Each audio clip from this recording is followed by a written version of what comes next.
Hello, and welcome to the Autonomous Health Podcast. In the Autonomous Health Podcast, we talk to scientists, innovators, entrepreneurs, VCs at the intersection of bringing machine learning and artificial intelligence to healthcare. I'm your host, Anmol Madan. This episode features a conversation I had over the summer with John O'Donovan, UCSB computer science faculty, and someone who's been working on conversational agents for healthcare for the last decade. John, welcome to the podcast. Thank you, Amal. Thanks for giving me the opportunity to be here and have cool conversations around AI with you. I'm looking forward to it for sure. Yeah, so for everybody listening, John and I can talk for hours about all that is happening in the machine learning and AI community in the recent years. But John, before we go there and talk about all the recent events, I would love for you to take a few minutes and introduce yourself, both as a machine learning researcher, as an academic at UCSB, and as a digital health executive. Sure, absolutely. Happy to do that. Yeah, so I'm John. I've been working in AI since before Google was a thing. So I'm betraying my age a little bit by that. Yeah, so way back before PageRank came out, was when I started really getting into artificial intelligence, and I've been full-time in it ever since in a variety of different roles. For most of my career, I co-directed a research lab called Four Eyes Lab at University of California, Santa Barbara. That was after I did a PhD in computer science, focusing on trust in recommender systems. So even back then, I had a big focus on how humans interact with AI and how trust can be measured and assessed in AI. When I came to the Four Eyes Lab to UCSB, I worked closely with Professors Turk and Hollerer, who are both experts in interaction and visualization. And between us, we came together with, I had more of an algorithms background. I learned a lot about visualization, interactive tools, and how those tools can be used to make algorithms more transparent, more clear. And we were essentially an AI, but also a user research and HCI lab. And I was very lucky to be able to collaborate with probably hundreds of students and faculty colleagues there. And, was able to publish and do the conference tour every year. And I feel like that has really helped to drive the vision that I have today in my current role as Senior Director of Machine Learning at Teladoc Health. I think that the skills that I've learned around user research and around the intersection of AI and HCI in an academic setting has super high value in industry, where now it can be applied at scale to really help change the lives of many people. So I think that's really exciting. John, and I wanted to go deeper into something you said about your background that I thought was really interesting. And by the way, this is a trend we've seen on this podcast with many innovators, where you're coming from the AI or machine learning community. As AI has become a word that's, I guess, been taken over by marketers in the last decade. And so we used to call it, I guess, graphical models or machine learning or your pick your favorite word or phrase. You came from that world to healthcare. And was there something that brought you to healthcare as you made that personal journey over the last few years or the last several years? Or was there, talk about that transition, because I think that's a really interesting transition that you made. Yeah, that's a tough one. So in my academic career, I had an opportunity to work with all sorts of government organizations. I grants with the Army Research Lab and many others for more than 10 years, I think, focusing on trust in different scenarios and different applications. Personally, I felt that healthcare was a great way for me to be effective in changing people's lives for the better. And I feel like with that as a central mission, I feel like it creates more motivation for me to apply my AI background in an industry setting. So I think it was really the motivation of making people live healthier lives and have better patient outcomes. In terms of what motivated the jump from academia to industry, that one was slightly different, I think. So academia is amazing for flexibility to work on what you want to work on. And it's an opportunity to work with a diverse set of highly intelligent people from all sorts of different cultural backgrounds, and to get really great ideas and really great science done. But at the end of the day, the output in academia still tends to be the academic paper. and largely it stops there. And the availability of data, particularly in our field, it's industry that has all of that data. So the lure of large scale, enterprise scale, multimodal data for AI sensing, that was just what did it for me. I think that made me start to look at healthcare, look at industry, just because of that data access. And I'll be honest, even today, one thing I didn't know when I made that transition, then while I was working on, let's say, military data sets or other kind of large scale data, what I didn't realize back then was how challenging it would actually be to access the healthcare data at scale. And that's something that I think anyone who wants to innovate with that data needs to have a really good awareness of HIPAA, of patient privacy, data security, etc. Yeah, that's another branch or fork in our conversation that we'll come back to in a bit. But such an incredible background, some amazing experiences. And so we have a lot of topics we can talk about, John. We can talk about recommender systems in healthcare. We can talk about what's happening in sort of the more recent world in large language models. But the place I wanted to start, because this is something that you and I both have shared a passion around and have explored over the last, I'd say, half decade or so, is actually the use of conversation in healthcare applications. And, this has now become really popular with the innovations in GPT-3, GPT-4, ChatGPT, and suddenly it's on everybody's radar.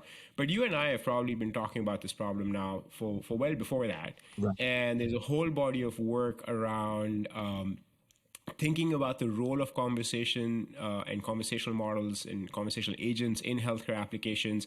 And so, maybe start off by sharing kind of your thoughts on that, even prior to the most recent innovations, and what you've thought has been possible, and where do you think a lot of the complexity and the challenges lie when applying these tools to healthcare applications?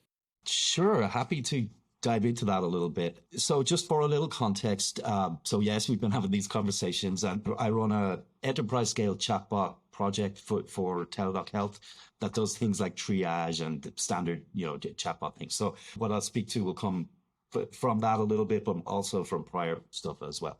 So I think chatbots in healthcare have. Sorry, I just want to say one thing before you go further. And when you say a little project, Teladoc serves 80 million members globally, so it's maybe not so little, but yes, continue. Yeah, I'm not allowed to say specific numbers on this call, Yeah. so you can interpret my a little whichever way you like. So, yeah, so the chat has obvious benefits for telehealth and for healthcare in general. So I think one of the big ones is it's something that's immediately available. It's 24/7, and it's something that can provide patients and members with a better overall experience, which in turn increases their satisfaction and moves a lot of needles in the right direction that way. It's accessible. So today, chatbots they're multimodal. They can be on web, they can be on the, regular old desktop browser. They can be text-based, they can be voice-based. You can communicate via, your Google device or Alexa, and set up your health stuff that way. I think one of the big drivers of this is that by doing things like automated triage, by doing things like providing patients with the fairly low-hanging fruit, easy things that they need to do in an automated way, it's taking the burden off the healthcare provider. And I don't mean just the provider, the clinical provider, but the administrators and the people who are involved in operations. And it's doing so in a way that creates efficiency, gets the member what they need quickly, and costs less, and increases their overall satisfaction. So I think when you look at it through that lens, it's really just a no-brainer that we're using these things. And I think if a healthcare, especially a telehealth platform, doesn't have a chatbot, I think it's already behind the game. Yeah, and if I may chime in here, and I think like conversational obviously is essential to how humans operate, and it's a very natural way for humans to interact with machines and systems, and that has been true for a very long time, even before GPT-3 or other variants came out. I guess the struggle that I've always had with healthcare applications is, and this starts to also touch into your risk and trust and sort of safety kind of background, is there's different levels of complexity and risk with conversation in different settings. Yeah. And so prior, in a prior life, I started and ran a company in behavioral health, and we spent a lot of time thinking about the role of natural language conversations in behavioral health, because essentially, one of the primary mechanisms is talk therapy or coaching, which is just interaction with a human being, right? And so it was always a vector of discussion was how do we think about automating that or going down that path. And I think I've still held on to the view where there's a very different level of risk for an operational conversational application, such as, hey, I can't find my prescriptions or I need an appointment changed, versus a clinical conversation that starts to get into either diagnosis or clinical triage or clinical interventions. And the two are just completely different worlds. And obviously there's some research about this as well. There's some papers about this as well, but I think I've kind of held that stance, and for right or for wrong, I would say that's still my thesis today as a personal viewpoint. But I'm curious to hear if you had anything more to add that, or if you sort of agreed with that generally. I completely agree with that. It's frankly like, AI is all about probability. And when you're dealing with the safety of a patient and a person's medical outcome, relying on something that's not 100% certain is dangerous. And I don't think we're there yet with open-ended AI models. But that said, I believe that open-ended AI models like ChatGPT or any of these transformer models, they can be used to really, really high efficacy in ways that can help clinically and operationally. Actually, before you go there, can you just for the background for people listening to this podcast, can you clarify what you're defining as open-ended conversational models versus, say, maybe intent-based models? Just, for people who are curious about and don't know the distinction. Yeah, absolutely. So by an open-ended model, I mean a generative model, like let's say ChatGPT 4, which just came out, or Bard, Google's Bard, which I just got access to today. Right. They're generative transformer models. So basically they learn sequences. They learn to continue, they learn to complete your sentence or solve a task based on sequences that they've seen in training data. So when I say open-ended, what I mean is they're generative. They can generate a result for you from your initial input, but that result is not controlled. We don't really know what that result is going to be.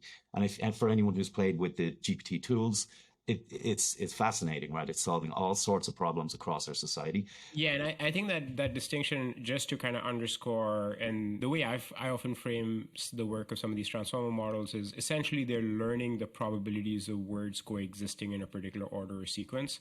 Exactly. And now there's some short-term sequences, long-term sequences, and that's how you get sentences and phrases versus paragraphs or concepts kind of linked together. But the model doesn't have an underlying causal representation of what is actually happening. And it is simply trained on large corpus of data, usually data that represents a lot of information on the internet, that's saying these words or these phrases coexist together. Now, it turns out for many applications, it still works quite well. And for many use cases, it works quite well. But there are, I think, pretty clear applications where we need to have a causal understanding of the world. The model needs to have a causal understanding of the world for it to actually make the right recommendation or decision. And it almost might look like a decision tree kind of approach in those settings as sort of a really sort of straw man way of thinking of the world than a large language model way of the world.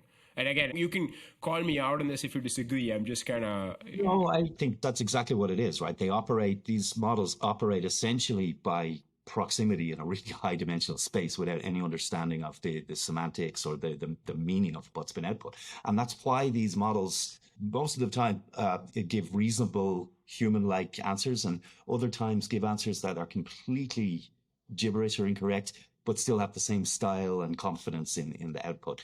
And that has I think a really, really negative impact on trust. And that's the sole reason why we have to be really cautious where we use these, especially in a high risk field like healthcare. But just going back to what I meant by open-ended and closed-ended. So these generative models can spit out a result. They're not very, GPT-4 can kind of explain some of its outputs, Yeah. It has some explanations, but there's no real holistic explanation mechanism for the model itself, the internal neural network that's driving the output, the encoder or decoder networks. So the way this can be used, an example of the way this can be used to make it more what I'll call closed-ended or controlled, would be to have it trigger, instead of giving it its generative output, to have any kind of transformer model trigger pre-canned responses. So that's possible. We can fine tune models, we can turn them into prediction models and have it trigger different behaviors downstream where those behaviors are really curated and really controlled. And then just to unpack what you mean by that for those of us building applications around these models in healthcare settings, right? So in the past, we often spoke about using natural language to understand intent. And intent could be as simple as, and I'll just use a very simple example. I can't find my prescription. I need to or I need to get a refill on my prescription or something as basic as that. And so you were saying use the generative component and the free-form generative natural language sort of power that these models provide, like GPT-4, to understand intent, but still trigger an action that is in a controlled setting. Yes. And it could be, send people an email or take them to a tab or do something that isn't even conversational oriented, by the way, to drive that action forward. But the richness of these models and the simplicity of sort of how people can interact with them still accelerates some of those use cases or applications. Is that right? Am I understanding your viewpoint correctly? Yeah, let me give you, I'll just give one example that comes to mind. So let's say there's 1,000 pages of medical history documentation in 20 different heterogeneous formats, and, it's all over the place. If a patient comes in, talks to the chatbot and says, I have diabetes and my hands are cold, and has those symptoms, that current context, ChatGPT, as an example, could be used to say, get me a context-based summary of all of that medical documentation that relates to diabetes and sore hands. And that's the kind of thing that the chat model would be good at doing. And that result then could be given to a provider as a heads up. That's just one idea of how those kind of models can trigger downstream actions that can help in a telehealth process. Got it. That's an interesting example. And so your general view there is GPT-4 is essentially it's still a general purpose model, right? And so you're using the general purpose model for maybe information retrieval, summarization, some task on a specific data set, like, say, medical histories. The other sort of way to approach this class of problem would be to take the underlying principles of transformer models and then train them on a corpus of medical data versus layperson data. So it's basically design, and that's a MedPalm and some of the other approaches that are happening in the field, where the properties or the benefits of transformer-based language models, and I don't know if we can even call those large language models based on the training data that will be used, but they're trained up on, perhaps a peer-reviewed source of data that we trust and we accurately believe in. That's the other school of thought here, how we get to models that can draw meaningful clinical insight. Yeah, so it's funny that you bring that up. I had a call this morning with a vendor in the space of symptom checking, one of the larger symptom checking vendors, and the conversation we had was on fine tuning the GPT or other transformer models with the knowledge graph that these symptom checking tools typically work off. Right. And it's exactly that. The transformer model has correlations between data and node semantics. Most of these symptom checking vendors have their secret sauce is typically a large ontology or repository of medical information that kind of is supportive of causal reasoning. And if there was a way to take those databases and use it to create examples to fine tune the transformer models, that could be really effective, I think. Yeah, and so I think if we were to just take that line of thought and run with it for a second. So we all agree on the operational risks being low and an easy place to start, right? So then the question is, what does the next generation of these models look like for richer clinical applications? Let's just talk about diagnosis or triage or those sorts of things. And I think there's maybe 2 or 3 paths to get there in the future, right? I don't think we're there yet today. I think one path is we train models from the ground up on validated clinically established data, but then the data is constrained, and so you're constrained on the size and complexity of the model that you can build with that. And so you can probably no longer build a model with the size and the parameter space of something like a GPT. The other approach is you add a layer of either filtering, intelligence, perhaps reinforcement learning on top of a general purpose model. And that goes down the path of, if it's a symptom-based idea where the ontology that is captured in the symptom assessments is sitting on top of the model, and that's enabling clinical applications on top of a general purpose model. Yeah. I mean, that's the other school of thought, right? There's basically two ways to get there in, I'd say, the next, if I had to pick a time frame, 3 to 5 years. Yeah, I think the latter method is, I think it's already in use, but the challenge is, so let's just focus on just triage as an example. Right. When you have something as complex as the service offerings that Teladoc has, there's a lot of different service lines, different member needs. And if you think about the challenge of a member who may not be used to conversing with AI, has a concept in their head, and they change that into an utterance, into a string of text. People do that differently. Some people are very efficient at it, and some people are not. So there's huge challenges in being able to get to say, to understand when a person enters something to the bot, what do we do with that? So let's say, for example, the bot has 100 different capabilities, 100 different intents or things that it can handle. And let's say Teladoc has a dermatology and just a general medical service line. Let's take those two as an example. So a person comes up and types in, "I have a skin rash," to the bot. What should happen, right? In that case, you might instantly say, "Well, it's a skin rash. They should go to dermatology." But if you talk to a provider, a skin rash can be indicative of all sorts of internal things and should more likely go to GenMed. So this is just one example of the challenge and the complexity of getting the sets of training examples for each intent class that you need and optimizing them in such a way that minimizes conflicts between the different potential service lines that a member could go to for triage. Yeah, and I think if I was to generalize what you said there, and less even about service lines and applications, but even let's think of there's a general next action that has to be recommended, and it could be a certain kind of provider visit. It could even be like just this is harmless, or get us more information, or there may be other kind of actions that fall in that category. I think what you're saying, if I understood you correctly, is there's so much complexity where these aren't simplistic conditions, and just given the nature of human biology and how disease works, and you have so many different possible symptoms and permutations and combinations. And the reason why we have professionals who spend many years in medical training and medical school and residency programs is that they learn how to identify patterns through those experiences. Right. And there is no simple way, if I'm hearing you correctly, and maybe this is where you may or may not agree, there's no simple way to translate that richness of clinical knowledge today to one of these transformer model or transformer models plus enhancements that we're discussing. And that's going to be, when we think of where the field is going, that's going to be a limitation for a very long time. Is that fair? Yeah, that's not quite the point. That's a completely valid point, and I totally agree with that. The point I was making earlier was just about before you go train an AI model, you need to go and do a ton of requirements analysis and a ton of conversations to understand what the model should do. So I just want to make sure that point is clear first. Yeah. And that's a really big chunk of the work. I almost say it's like 70-80% of the work are those initial conversations to say what kind of things should go where and why. And in a big, large organization with lots of different moving parts, that's a really big challenge. To your second point, I've had a very interesting conversation with an MD colleague recently around the concept of a symptom checking tool, just like you said, maybe GPT powered with some medical knowledge kind of refinement on top. The challenge that the clinician reported for this was lack of interactivity.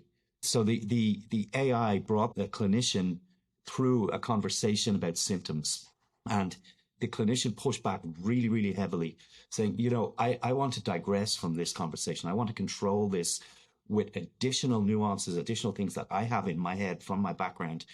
But the AI is not letting me do that in a way that's transparent and clear. So if you ask me what the future of this is, I think the future is interactive tools that are transparent and informative and allow clinicians to understand the reasoning of the AI in a way that is digestible in reasonably. But isn't that, and sorry, I'm going to take a step back. Isn't that the whole discussion we've had about explainability in healthcare applications and the idea that we need to understand? And there's a social equality discussion around explainability, but I'll sidestep that. I think that everybody agrees is important. But I think there's a discussion of, for the same simplistic example of doing triage, should the model be explainable? And that's going to constrain us to certain kinds of models that by definition are explainable. Right. And so the question that to ask then is, are machines going to solve this problem of, let's say clinical triage, simplistic use cases, completely differently than human doctors are going to solve this problem today or solve this problem today? And is it more about us accepting that the two should be held to the same performance bar, or perhaps the machines should be held to a higher performance bar, and thinking of the world in that lens versus trying to force fit a way to do introspection into these models? I mean, if you went to GPT-4 and you said, hey, off the billions or hundreds of billions of parameters, I'd like to understand what signal this parameter is trying to figure out. Like, there's no easy way to do that. There's no meaning to do that, right? It's all sort of a nature of how the models work. So are we trying to force fit a way of thinking on something that isn't designed to work that way? Yeah, great question. When I talked about explainability in the clinical context, I wasn't thinking so much about explaining at the level of activations in the network. I was thinking more along the lines of, let's say you have there's a conversation with a typical symptom checking tool. There's logic in those conversations, and there's outputs of the neural net that drive different questions that will come from like a causal knowledge graph. And today, typically symptom checkers take you down one branch of that graph until you get to a result. Mm-hmm. So what I'm saying is, instead of just doing that, it should support ingestion of new data that comes from the provider, and it should support explanation of different options and different branches on that graph traversal. So when I say explaining, I'm kind of suggesting that it be done at a higher level than neurons. Got it. And then your thesis then, if I take that thought and I run with it, is that way of integrating sort of the added complexity when it comes to triage, and just again, we're just sticking with a simple example of triaging what's happening with a person when they come in and say they have a rash. That way of posing the problem is what's going to get us to these conversational systems making the transition from just operational use cases to true kind of clinical use cases. Is that fair? Is that the thesis? I believe that's the case, and this is not coming from me. This is coming from a clinician. I had this in-depth discussion with a clinician. And if you had to guess, and I'd be interested, we'd both share this, but if you and I had to both guess, what is that transition period from where we are today? Which, just to be clear, GPT-4 very clearly says in the terms of agreement, it is not meant for high risk, situations, including medical and clinical applications. It's there in the terms of service. So like, we're in that world. To get to a point where these models start to play a meaningful role with some of the enhancement that we've been talking about, you think that's a 2-year transition? You think that's a 10-year transition? You think that's a 25-year transition? I think it depends on how we frame it. So there was a recent Pew Research study about acceptance of AI in general in medical practice, and the phrasing that was used in that study. So basically, the results were, in typical healthcare, more than 60% of people said that they do not want a provider to rely on AI. And in the case of behavioral health, it was up around 80% who did not want providers relying on AI. I think if that was framed slightly differently, if it was framed as, could those providers use AI as just another tool to help improve the quality of their healthcare and their outcome, I think that those numbers would come down a lot. So I kind of disagree with that, the results of the Pew Research study. So if we were to look at it in terms of just a tool, to help with a clinical decision where the ownership of that decision is still on the clinician and the responsibility and all of that is still on the clinician, I think we're practically there. Yeah, and by the way, that model has existed now for quite a while in the machine vision space, right? So a lot of radiology and other applications of machine vision have followed that playbook, and I often kind of call those examples as like the cruise control way of bringing AI technologies into the setting where the decision making and complete control is still in the hand of a trained medical provider or a radiologist or a doctor.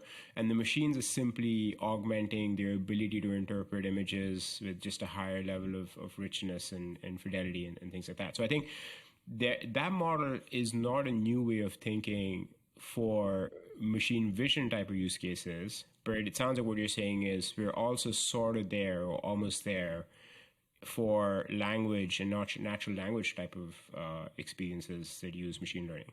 Yeah, that's what I believe from my experience with chat and with from kind of talking it over with providers and getting their feedback. Awesome. There's all sorts of mechanisms for making things transparent, for visualizing all of that. So I think it's not so much an evolution of new technology, more of a bringing together of existing UX. You want to hear my timeline? So your timeline is you're almost there. I'll give you my timeline. So my timeline is that we're actually at the risk of sounding like a dinosaur. I think we're overhyping the applications of large language models. And I think there's a whole bunch of stuff that is really, really relevant in areas where causality and intent doesn't matter. So whether it's marketing content, those applications are no-brainer.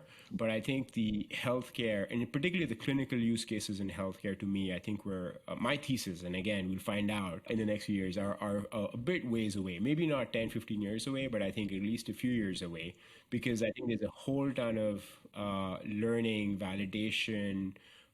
Even like how does the FDA think about these things, to me, is not clear. And when you start making clinical decision support tools, I think it becomes, at least part of it will over time be an FDA conversation, right? So to me, that's more of a 5-year horizon, maybe even longer, but I think we're still ways from that. But yeah, I agree with you, Amal. I just think, so let me frame it this way. If you think about a degree of explanation and control, so cross those two things, and that's going to correlate with the timeline, right? So if you have very high levels of explanation and control, the thing can be used as a tool, as a help. And the eventual goal might be to have full automation and full responsibility for a clinical decision. Then you don't need any explanation or control because it's all automatic. And that timeline is not even on my horizon. That's like a 25-year timeline, I think. I don't know. I mean, again, it depends on what you define as full automation and control. But yeah, so I think you heard it here. John and I have predictions about the future. John, this has been a delight. I know we probably can talk for hours and hours on this topic, and we probably will bring you back again at a future opportunity to continue some of the other topics we didn't get to touch today. But thank you again for joining the Autonomous Health Podcast. Well, thank you. I really appreciate, coming and sharing your ideas. It's awesome. Yeah. That's awesome. Welcome. And for everybody listening, once again, thanks again for listening. This is the Autonomous Health Podcast. We will try to release our episodes on a regular cadence, and you should be able to find them online as well as in your favorite podcast app. So once again, thanks again. This is Anmol, and have a good rest of your day.